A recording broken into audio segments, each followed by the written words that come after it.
this day, someone looks outside or smells the air coming in from their window, migrating smoke in North Bay and area. What is the cause of this reduced air quality?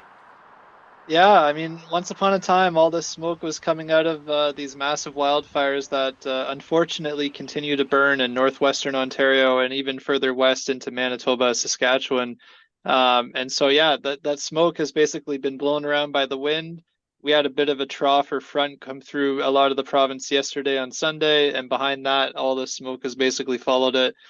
So basically, this morning, all of Ontario is covered in wildfire smoke. How much of an effect does the jet stream have on the stubbornness of the smoke from dissipating?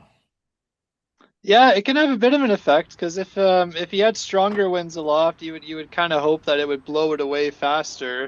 In this case, unfortunately, the winds have kind of pointed right at us, and so we're kind of stuck with the smoke for now, at least. Looking at the forecast, no heat warning in effect. And typically, through my conversations with members from Environment Canada, it's around the 20-degree threshold at night. So we do dip below that tonight, Tuesday, Wednesday. So perhaps that's some silver lining in the hot temperatures we're going to have tomorrow and Wednesday. Yeah, typically for North Bay, we're looking for daytime highs of 29, overnight lows of 18, actually. So I wouldn't be surprised if we did see a heat warning come out perhaps later today for North Bay. Assuming the forecast is on track for a few hot days. But yeah, either way, regardless of heat warning, it's looking like it's going to be warm for the next few days.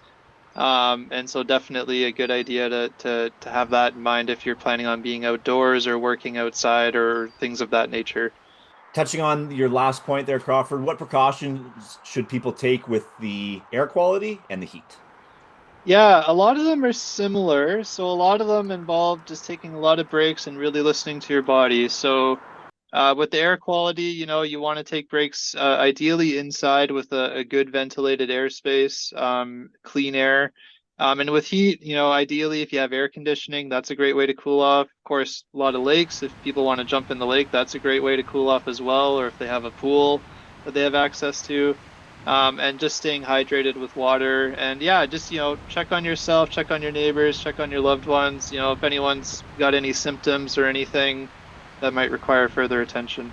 Organized sports like soccer, baseball, football, the commissioners of said leagues, would they be responsible for making that call? Or should they consult Environment Canada before making that decision? What would you recommend for them? Certainly, when we see the air quality like this in particular, it is tough on breathing, and so I would encourage everyone, including sports leagues, especially, to monitor the AQHI, the air quality forecast.